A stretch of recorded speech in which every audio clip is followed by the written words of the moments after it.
Llegamos a ustedes con la palabra de vida para permanecer en el amor y en la luz. Hoy es sábado 9 de enero y el evangelio que meditamos este día está tomado de Marcos 6, verso 45 al 52.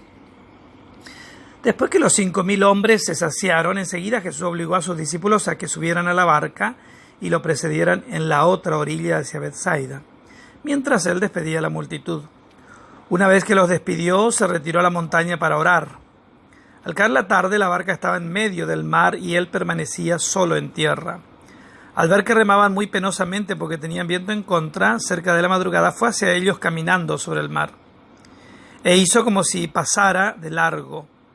Ellos, al verlo caminar sobre el mar, pensaron que era un fantasma y se pusieron a gritar, porque todos lo habían visto y estaban sobresaltados. Pero les habló enseguida y les dijo: tranquilícense, soy yo, no teman. Luego subió a la barca con ellos y el viento se calmó. Así llegaron al colmo de su estupor, porque no habían comprendido el milagro de los panes y su mente estaba enceguecida. Mensaje de la palabra de Dios. Primer detalle: los obligó a irse de ese lugar a los discípulos porque estaban embriagados de fama. Claramente, después que el maestro hizo semejante signo, semejante milagro, los del entorno de Jesús se llenaron de vanagloria. Eran los discípulos del maestro que dio alimento a 5.000 personas. Es lo que nos pasa también en pequeño a nosotros, ¿no?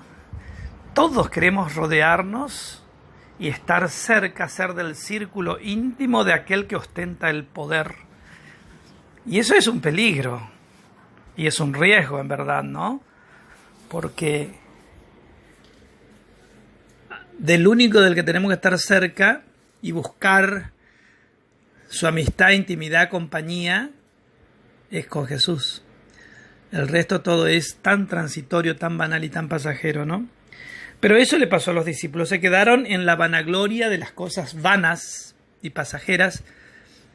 Y por eso Jesús los obliga a ir al otro lado, y él se queda a orar seguramente por ellos, para que se conviertan.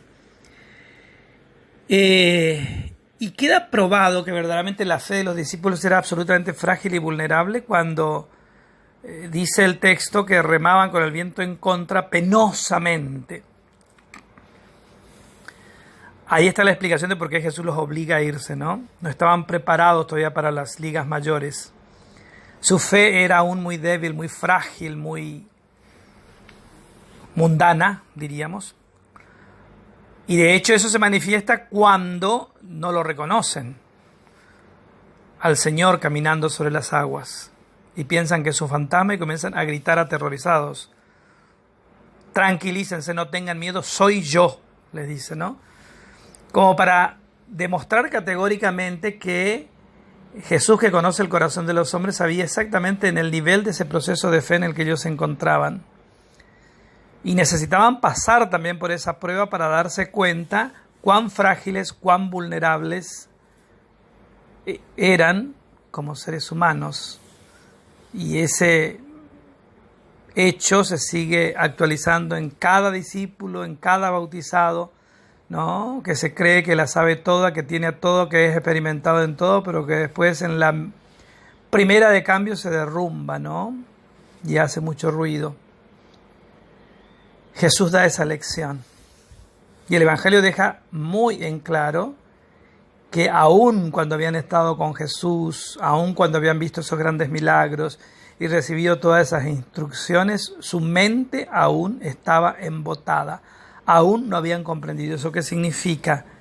Que el proceso de la fe es un trabajo arduo, largo, perseverante, continuo, que es lo que no nos gusta, ¿no? Nosotros ya enseguida queremos asumir responsabilidades que nos destaquen por sobre todos,